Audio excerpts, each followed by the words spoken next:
devise a practical roadmap. জাতিসংঘ সফর ঘিরে রাজনীতিতে দেখা দিয়েছে নানা আলোচনা। জাতিসংঘের ৮০তম সাধারণ অধিবেশনে অংশ নিতে যুক্তরাষ্ট্র সফর শেষে দেশে ফিরেছেন বাংলাদেশের অন্তর্বর্তীকালীন সরকারের প্রধান উপদেষ্টা ডক্টর মোহাম্মদ ইউনূস।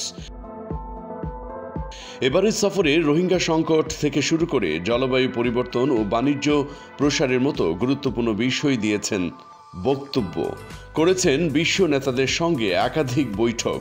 সফরের শেষ দিনে ৩০ সেপ্টেম্বর তিনি জাতিসংঘ আয়োজিত রোহিঙ্গা বিষয়ক উচ্চ পর্যায়ের সম্মেলনে অংশ নেন।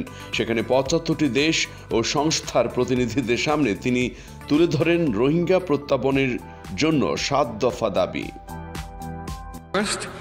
Devise a practical roadmap for safe, dignified repatriation of the Rohingyas with reasonable and stabilization of Rakhine.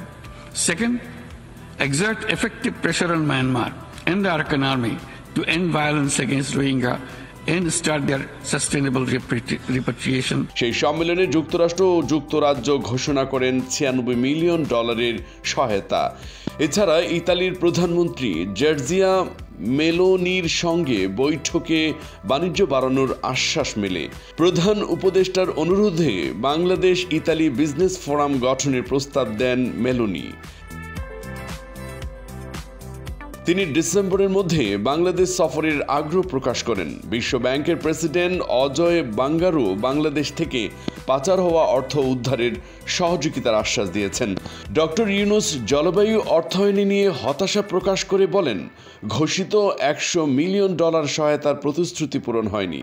শ্রম আইন সংস্কার, প্রবাসী শ্রমিকদের অধিকার ও নিরাপদ অভিবাসন নিয়েও তিনি গুরুত্ব আরোপ করেন। তবে তার এই সফর ঘিরে দেশের রাজনীতিতে উত্তাপ ছড়িয়েছে।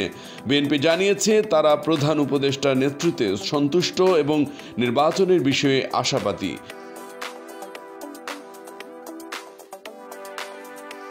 বিশেষজ্ঞরা বলছেন, আন্তর্জাতিক পরিসরে এই সফর গুরুত্বপূর্ণ হলেও এর সফলতা নির্ভর করবে ভবিষ্যতের কূটনৈতিক তৎপরতার উপর।